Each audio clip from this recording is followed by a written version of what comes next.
ഗ്യാൻവാപ്പി മസ്ജിദിൽ പൂജ തുടരാമെന്ന് സുപ്രീം കോടതി. മസ്ജിദ് കമ്മിറ്റിയുടെ സ്റ്റേ ആവശ്യം കോടതി തള്ളി. തൽസ്ഥിതി തുടരാമെന്ന് ചീഫ് ജസ്റ്റിസ് അധ്യക്ഷനായ ബെഞ്ച് ഉത്തരവിട്ടു. നിലവറ ഭാഗത്ത് ഹിന്ദു വിഭാഗത്തിന് പ്രാർത്ഥന തുടരാം. ശ്യാം ദേവരാജ് ഉണ്ട്. ശ്യാം, എന്തൊക്കെയാണ് കോടതി ചൂണ്ടിക്കാട്ടിയിട്ടുള്ളത്?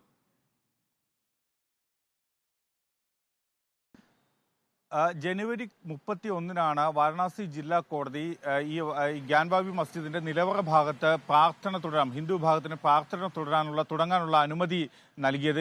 ഈ വിധി, ഈ ജില്ലാ കോടതിയുടെ ഉത്തരവ് ചോദ്യം ചെയ്ത് മസ്ജിദ് ഭരണസമിതി, ഗ്യാൻവാപ്പി മസ്ജിദ് ഭരണസമിതി നേരത്തെ അലഹബാദ് ഹൈക്കോടതി സമീപിച്ചിരുന്നു. എന്നാൽ അലഹബാദ് ഹൈക്കോടതിയും ഇതിന്മേൽ ഇടപെടാൻ തയ്യാറായില്ല. വാരണാസി ജില്ലാ കോടതിയുടെ വിധി തുടരാമെന്നതായിരുന്നു അലഹബാദ് ഹൈക്കോടതിയുടെ നിലപാട്. അതിനെതിരെയാണ് ഗ്യാൻവാപ്പി മസ്ജിദ് ഭരണസമിതി നൽകിയ അപ്പീൽ അലഹബാദ് ഹൈക്കോടതി തള്ളുകയും ചെയ്തിരുന്നു.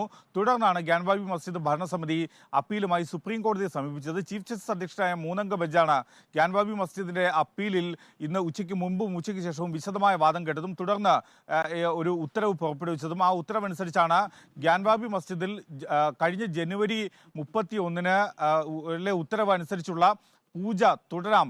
നിലവറ ഭാഗത്ത്, തെഹ്ഖാന ഭാഗത്ത് നിലവറ ഭാഗത്തുള്ള പൂജ തുടരാമെന്ന കാര്യം സുപ്രീം കോടതി വ്യക്തമാക്കുന്നത്. അതിനാണ് ഇടക്കാല ഉത്തരവിലൂടെ അനുമതി നൽകുകയും ചെയ്തത്.